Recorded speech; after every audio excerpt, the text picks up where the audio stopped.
ARGOSTARS is a cool new Yu-Gi-Oh deck that releases in Supreme Darkness and is a deck themed around continuous trap monsters. So, without further ado, here's my deck profile for the new Archetype. For the monsters, the first card I play is 3 ARGOSTAR.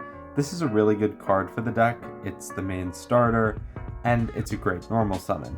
Basically, what it does is when you normal summon it, if you normal summon it, you can banish it and then place 2 ARGOSTAR continuous traps from your deck to your spell and trap zones. It's a free way to get out 2 continuous traps on your first turn, and it allows you to go into some great plays. Plus, if it's in your hand, you can banish it, and then while you control an ARGOSTAR card, it reduces the attack of a monster on the field to 0. So it's a very versatile card that has some great recursion when you combine it with some of the other cards, like the field spell and the continuous traps. The only other monsters I play are 3 Ash, 3 Shifter, because a lot of this deck takes place in the banishment, and then 3 Veiler.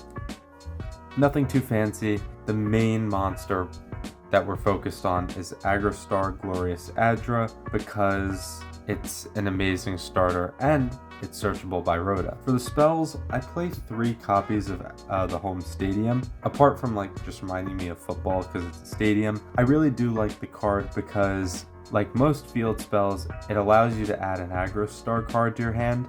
The only difference is this card doesn't do it from the deck. It adds it from the graveyard or the banishment.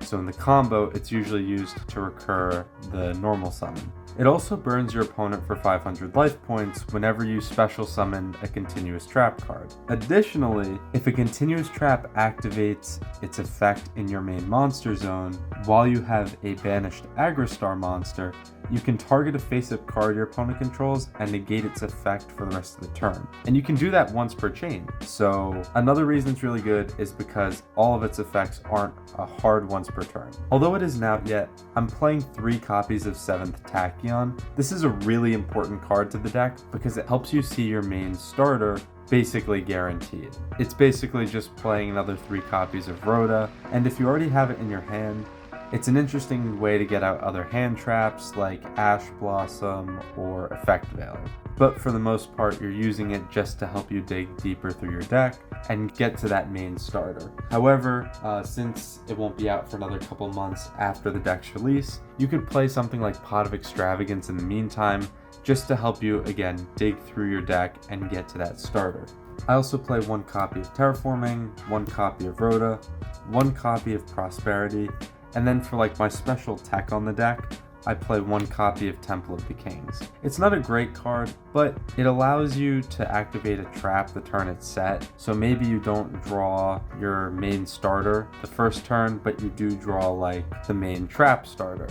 Well, maybe if you draw these 2 together, you're able to activate this and kind of continue your play maybe. I do kind of like it in the deck. You can obviously replace this with Called By if you want, but I think it's just a fun little card to have. On to the traps. So starting with the new ones, I play 3 copies of Slayer, 2 copies of Lightning, and 1 copy of Swift. I think this is a good ratio for these cards, since this one is your main disruption, allowing you to bounce opponents' cards. This one is really good because it allows you to search ARGOSTAR cards, but there aren't a ton yet, so its helpfulness is a little limited, although it is, again, a good way to help you dig deeper into those ARGOSTAR cards. I think it's probably good to keep it at 2 for now. And then Swift, I think, should stay at 1 because I think it's good to have it in the deck just for that additional LP gain if maybe you're in time or something. But other than that, its biggest attraction would be its continuous effect, which protects your warrior monsters from battle.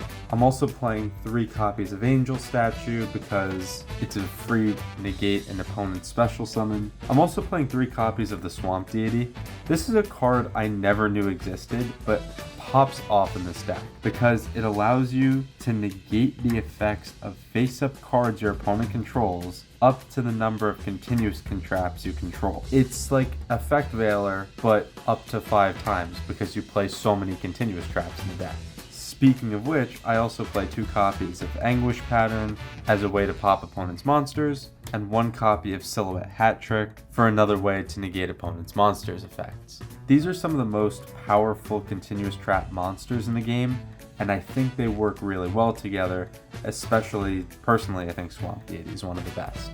The only other traps I play are 3 copies of Imperm. You can exchange that if you prefer one of the Dominus cards, whatever you want to play, but personally, I think 3 Imperm kind of fits the trap theme of the deck nicely. The extra deck is pretty simple since it's mostly a lot of continuous trap monsters and level 4 monsters. I play 3 copies of Silhouette Rabbit. This is just so you can easily get out certain traps that you may not be able to search, like Angel Statue or Swamp Deity or Silhouette Hat Trick.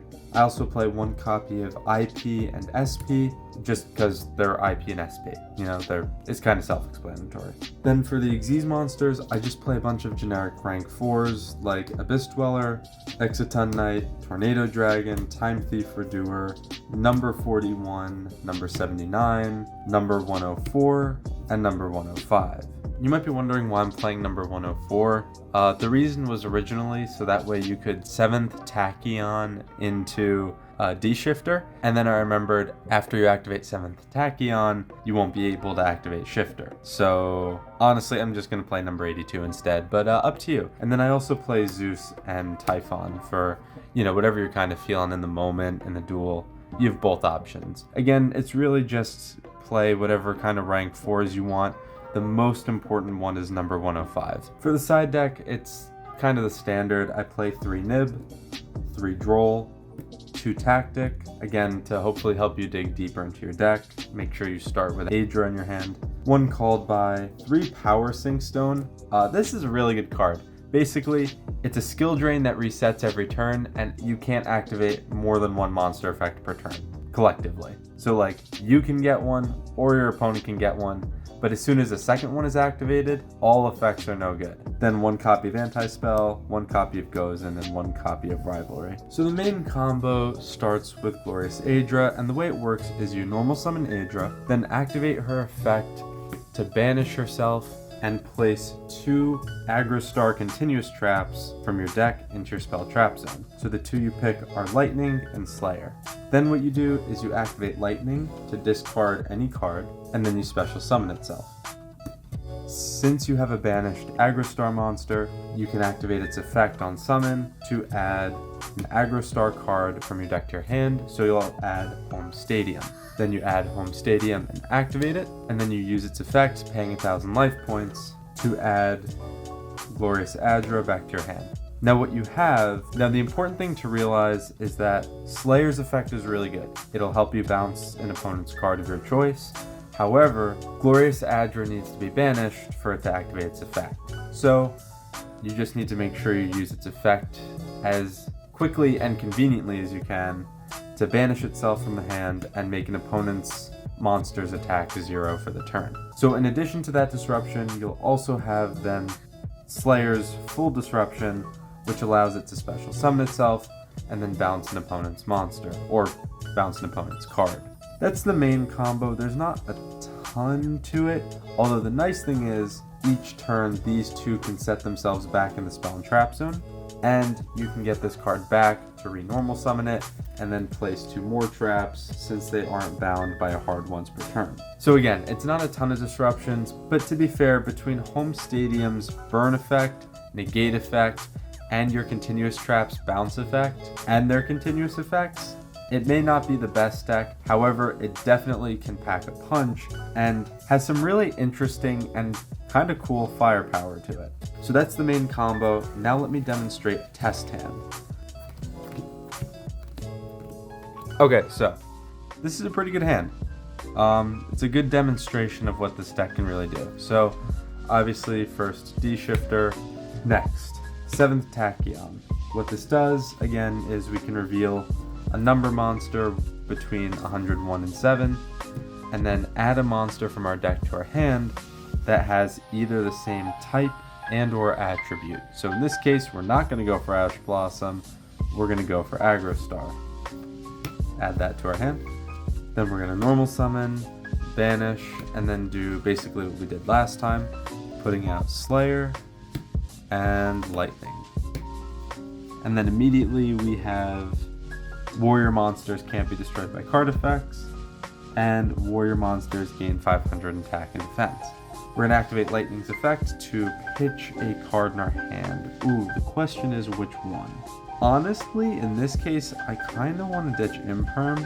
I'm gonna ditch popping a monster though, since I have the bounce. Then this summons itself, and since Aggro Star is banned, I'm going to activate its effect to search for a Aggro Star card. Home Stadium. It doesn't matter if I have Aggro Star banned for that card's effect. I reread it. Apparently it doesn't matter, so good to know. Activate Home Stadium, pay 1,000 to get this back, then set these two, and then once my opponent summons a card, I'm going to banish this, make its attack 0, and then negate summons and negate effects, bounce cards, kind of as I see fit on the next turn. I would also probably re-back row this card and probably this card during the end of the turn, just so that way I had the ability to use them again on the next turn. Okay, let's do one more. Okay, test combo 2. What do we get? 1, 2, 3, 4, 5. Okay, so this is an interesting situation because we do not have our starter. So what do? What we're probably going to do here is set 4 pass. Now, that was probably expected, but let me explain what we're going to do after we set 4 pass. The first thing we're going to activate during the standby phase is Lightning's effect, discarding Ash Blossom. Unfortunate, but if you want to hold something in your hand and discard that instead, that's totally okay too. So when it's summoned, instead of adding Home Stadium from deck to hand, we're going to add Glorious Adria. I'm going to mess up that name probably a lot. Once you add it to your hand, you're going to use its effect pretty much as soon as your opponent summons a monster, because then guess what? You'll have Slayer's effect at the ready and able to bounce an opponent's card. Then you can activate Angel Statue to negate an opponent's summon, and then activate Swamp Deity to negate 3 different opponents' card effects. Then, at the end of the turn, you can rebench these 2, and then basically do the same shenanigans on your next turn, summoning them back, discarding a card, all the fun stuff.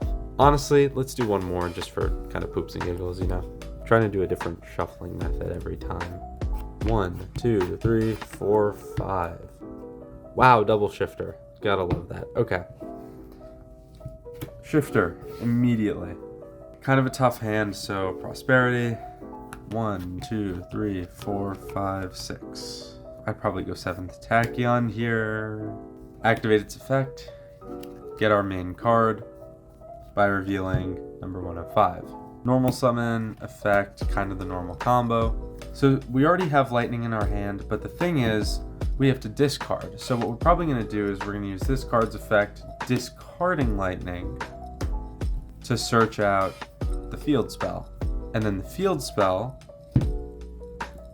will allow us to add the trap back to our hand. Or we can wait and do that next turn and just grab back Aggro Star for now. Since it's in the banishment actually from Shifter, we can still grab it back, it doesn't actually matter. And then I would set Silhouette Hat Trick, and then it's not a huge difference, but same idea is still there. Thank you so much for watching. I hope you enjoyed my ARGOSTARS deck profile, and if you're interested in more deck profiles of mine, including one for the upcoming Blue Eyes Structure deck, feel free to check out my playlist here. Or if you're interested in some more lighthearted, comedic, or sort of extra Yu-Gi-Oh content, check out my playlist here. Thanks for watching, and please subscribe.